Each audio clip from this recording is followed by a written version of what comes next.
What is a theoretical distribution of a Bernoulli's trials?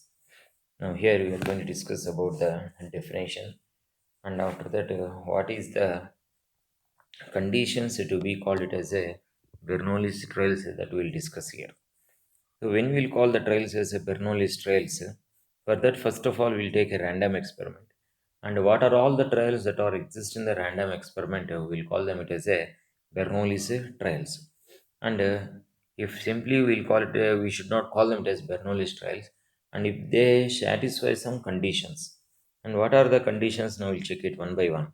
The very first one is that there should be a finite number of trials. So the trials which you are going to get in the case of a random experiment should be a finite number. We must be in a position to count that number. We'll call such type of number of trials as a finite number of trials. And the second one is the trials should be independent. So, what is the meaning of the independent events? The happening of one of the event purely will be independent upon the other. Nowhere the two trials will not depend upon one another. And the third one is each trial has exactly two outcomes. One is known as the success, the other one is known as the failure. So, whenever there is a success or failure, then we can say that the trial has exactly two outcomes. And the fourth one is the probability of the success remains the same in each trial. So, whatever the probability that we are going to get for the success in each trial should be same in all the trials. It should not be changed. It should not be altered. It should be a constant in all the trials. So, whenever these four conditions are satisfied, then the trials of the random experiment can be called as a Bernoulli's trials. And here we have to remember one condition, that is the probability of success of an event will assume it as a P, that is small letter P.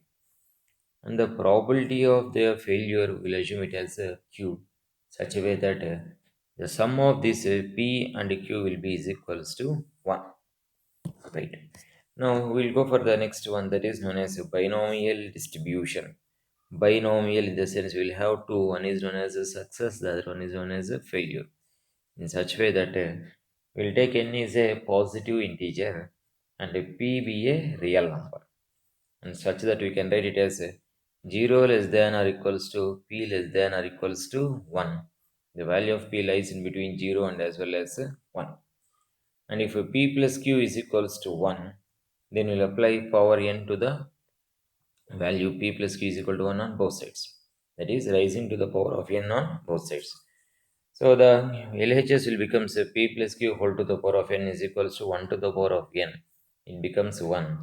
Now we'll expand p plus q whole to the power of n in the form of binomial expansion.